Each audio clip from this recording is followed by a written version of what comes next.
Oh, you know, I thought of a new verse for that song. You know about horses having no soul. And so, in the manger where Christ was born, there must have been a horse there, right? Or at least a donkey. I'll have to go back and check the scripture again, but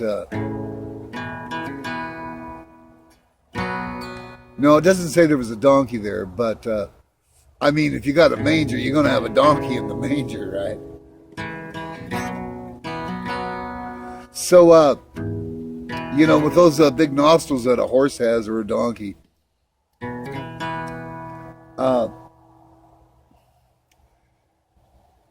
they would probably be the only ones in that manger that would know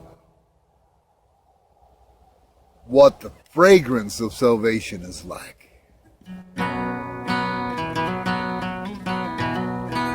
Job said that the horse smells the battle afar off and goes, ah.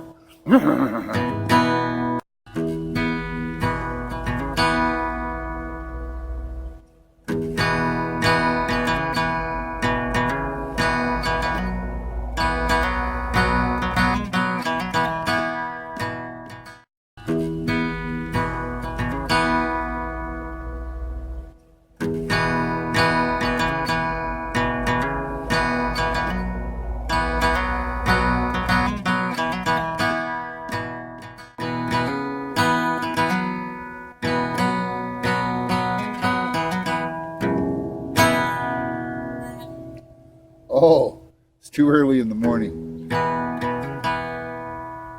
It's Thursday, July 25, and I think it's about 6:30.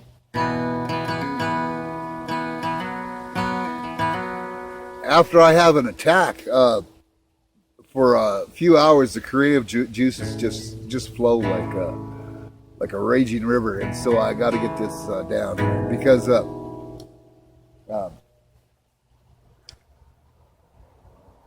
if I don't, then I'll lose it.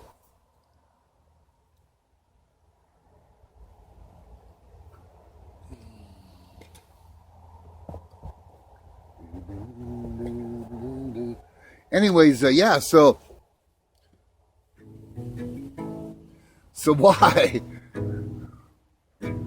why wouldn't Jesus want the donkey that was there when he was on the day he was born to not be with him in his kingdom?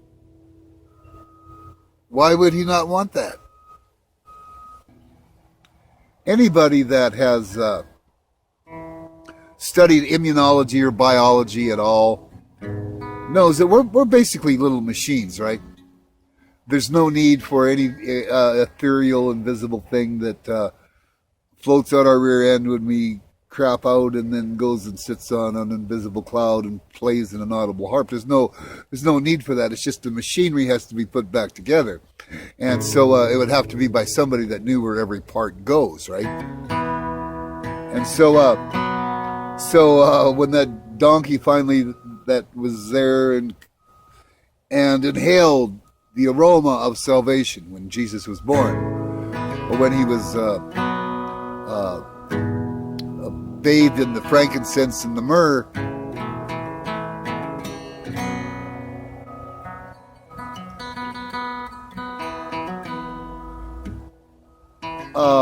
when that donkey craps out, all that's got to happen is for God to say, okay, I want this Adam that was there to come back, and that atom was beside that atom, and that atom was beside that atom, and that atom of that molecule of that atom of carbon was here.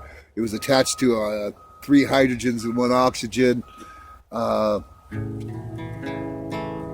all that has to happen. And since he's aware of every snowflake that falls on every planet from here to the edge of the universe, calling back those molecules or those atoms into their proper place would be child's play.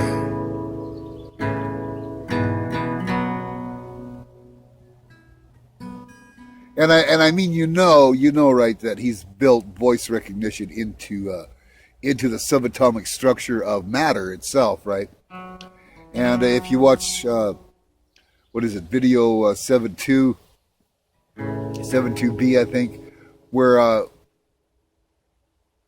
explained that the latest discoveries in subatomic particles is that nothing can be made out of itself, so there's an infinite series of subatomic particles, and it goes back to the eternal long ago. There is no ultimate particle. That's something that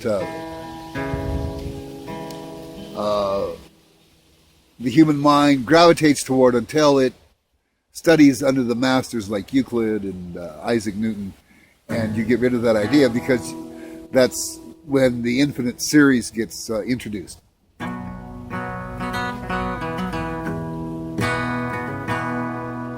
So yeah, so absolutely.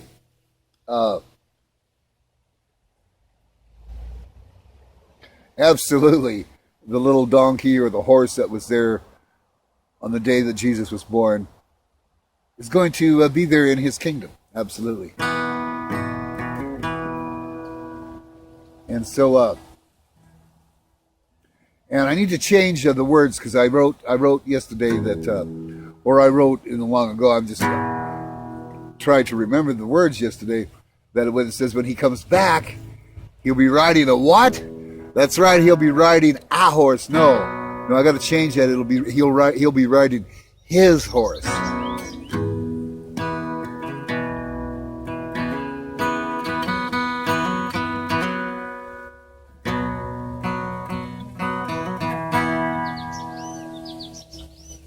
Anyways, that's all for now.